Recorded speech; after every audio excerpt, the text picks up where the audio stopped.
자, 오늘 말씀에 보면 그 돌에 대한 말씀이 나오죠. 여러분이 이 말씀을 읽을 때 또한 들을 때 말할 때 이 돌이라는 표현을 예수님이라고 하는 표현으로 바꿔서 그렇게 읽어봐도 그 의미가 그대로 연결이 됩니다. 오히려 더 선명하게 하나님의 뜻이 드러나고 있는 것을 볼 수 있어요. 이 돌이라고 하는 것은 히브리어로 에벤이라고 그래요. 에벤. 따라해 볼까요? 에벤. 자, 히브리어에는 한 글자 한 글자가 또 그 단어이기도 하고 한 글자 한 글자 속에 하나님께서 미리 예비해 두신 이미지가 있고 다 뜻이 있어요.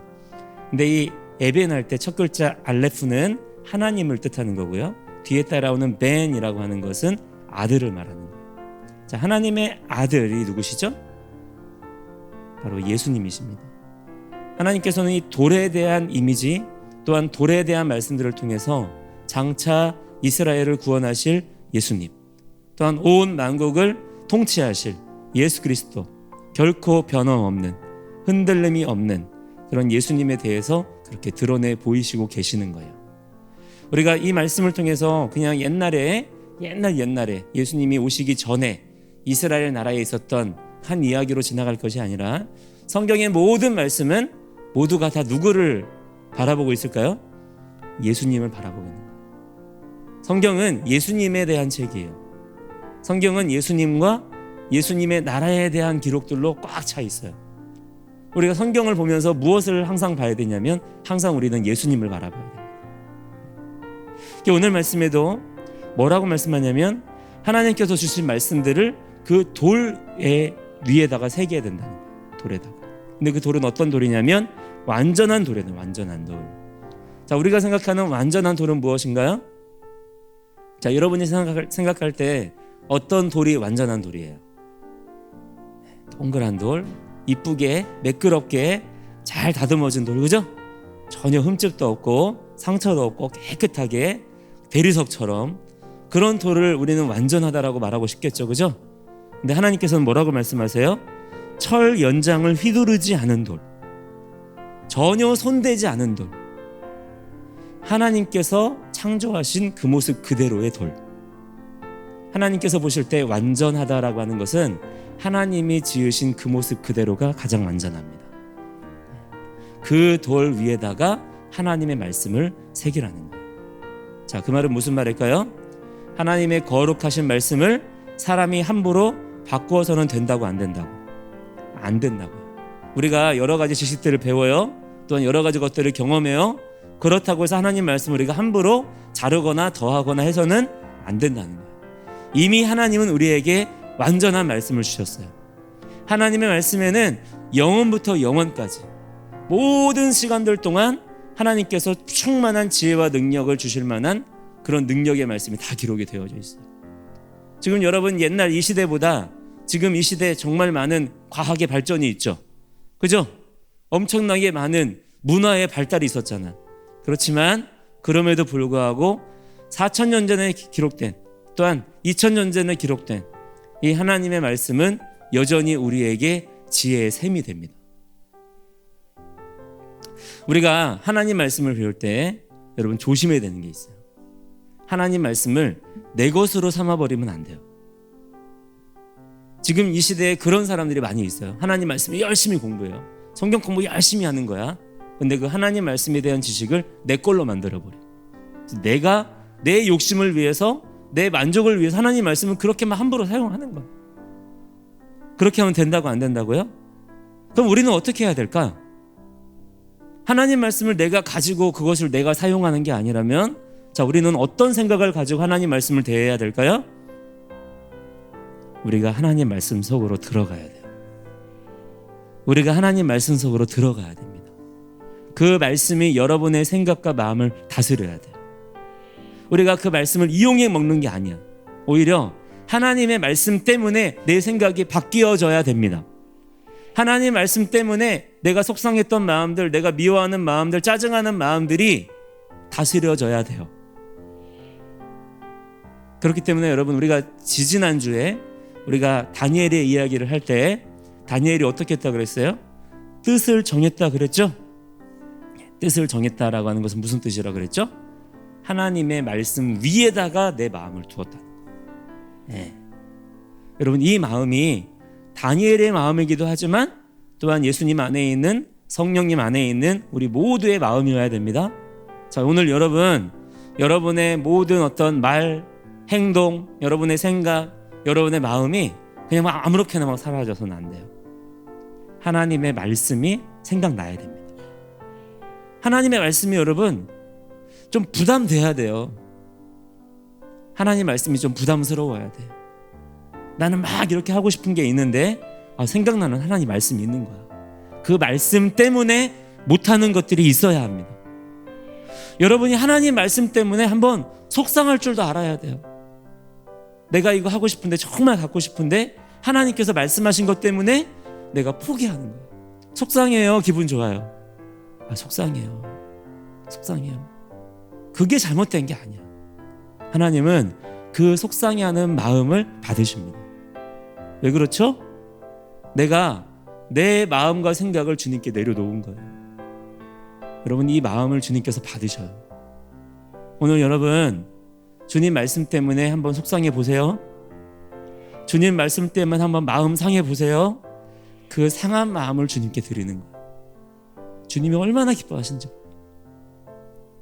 또한 여러분, 오늘 말씀에 보니까 너는 6절에 보니까 너는 완전한 돌들로 내 하나님 야훼의 제단을 지어라 그랬어요.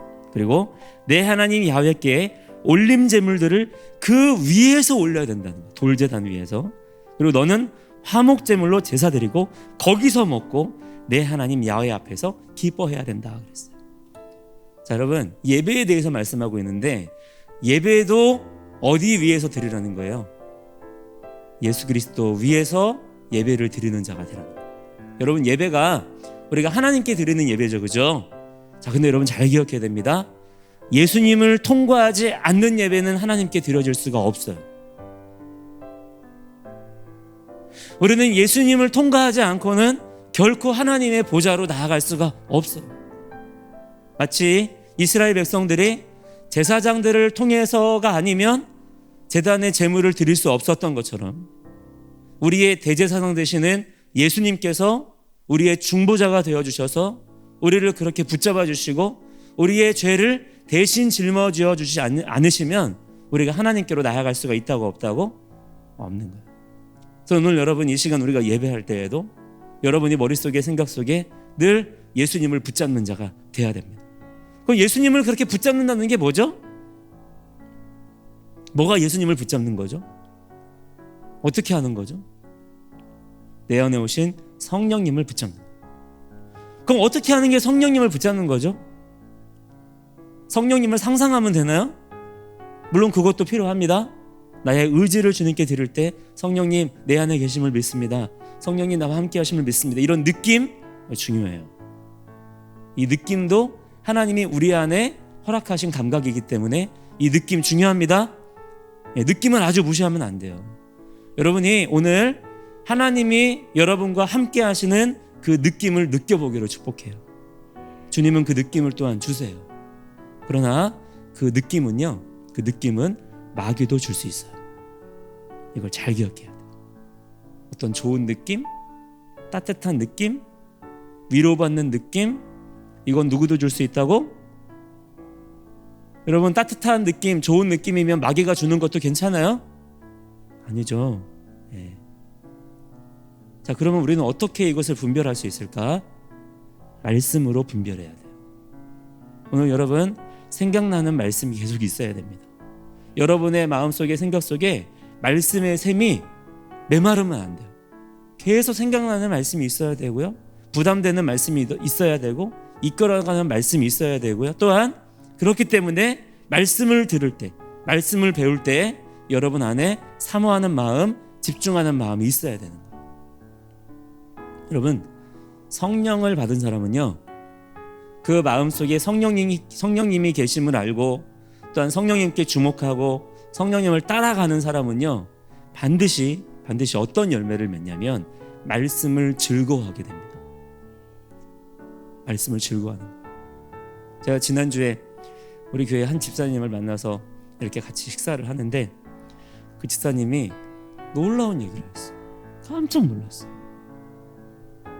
어떤 깜짝 놀란 얘기냐면 이분이 이제 이쪽 목이 막 아프셔가지고 병원을 다니시는데 계속 이제 물어봤어요. 왜 자꾸 이렇게 이쪽이 아프세요? 왜 자꾸 병원을 다니셔야 돼요? 물어봤더니 자기도 정확하게는 모르겠는데 생각나는 이유가 하나 있대. 그게 뭐냐 그랬더니 집사님이 이제 회사로 출퇴근을 차를 타고 하시는데 성경을 읽을 시간이 없는 거 너무 바쁘셔서 그래서 그 운전대에다가 성경책을 이렇게 놓고 성경을 읽으면서 운전을 하셨대. 성경이 너무 읽고 싶은데 시간이 없어서. 그래서 이렇게 운전대 붙잡고 이렇게 하고 있잖아요. 그죠? 성경책 떨어뜨리면 안 되니까 잠깐 사고 나잖아. 그러니까 안 떨어뜨리려고 꽉 붙잡고 핸들 붙잡고 이렇게 하고 운전을 한 거야. 출퇴근을 할 때마다. 그러니까 여기가 아픈 거예요. 근데 아픈 것도 아픈 거지만 여러분 목사님 깜짝 놀란 게 있어요. 이분이 왜 이렇게까지 말씀을 보려고 하실까? 그냥 여러분 말씀이 그냥 좋으면 그냥 mp3 오디오 뭐 핸드폰으로 블루투스 연결해서 드라마 성경 들으면서 가도 되잖아요. 그렇죠? 네. 근데 이분은 그렇게 할 수가 없다는 거예요. 하나님 말씀을 볼 때 너무 기쁨이 있대요. 그래서 이분은 시간 날 때마다 하나님 말씀 본대. 그러니까 억지로 보는 게 아니라 너무 좋대. 정말 성의꼴 같다는 게 무슨 말인지 알겠대. 그래서 제가 집사님께 그랬어요. 집사님, 성령 충만하다는 열매를 지금 가지고 계시네요. 여러분 다른 거 보고 하는 게 아니에요. 막 손에서 막 불이 나가고 막 눈에서 막 레이저가 나가고 이런 게 아니야. 성령의 충만함을 받았다라고 하는 것은 그가 그만큼 하나님을 사모한다는 거예요. 바로 여러분이 그와 같은 열매를 맺기를 축복합니다. 그렇지만 제가 집사님께 그렇게 말씀드렸어요. 근데 집사님, 운전할 때 성경책 보면서 운전하는 거 위험해요. 앞으로는 그렇게 하지 마시고 힘드시더라도 따로 시간을 내셔서 성경을 보시고 운전하실 때는 그렇게 하지 마세요. 그랬어요. 여러분도 성경 볼 시간대로 그렇게 내야 돼요. 또한 우리 글씨를 아직 못 읽는 친구들은 하나님 말씀에 대한 사모함을 가지고 어떻게 될까? 빨리 내가 글씨를 읽을 수 있도록 노력해야 돼. 알겠지요? 우리 에덴반. 네. 열심히 글자 공부해가지고 여러분의 눈으로 성경을 읽으세요. 알겠죠? 네. 또 달라 그게.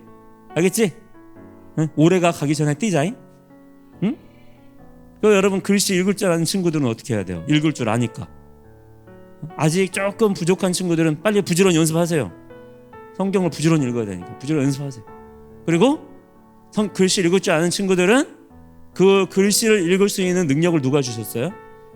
하나님이 주셨잖아. 네가 똑똑해서 그 읽을 줄 아는 거야? 아니잖아요. 하나님이 주신 능력을 가지고 하나님의 뜻대로 사용을 해야 돼요. 아멘. 오늘 여러분의 그 믿음이 우리의 반석 대신 우리의 완전한 돌이신 예수님께 분명히 새겨지는 그런 여러분 되기를 축복합니다. 자, 우리 통성으로 함께 기도할게요.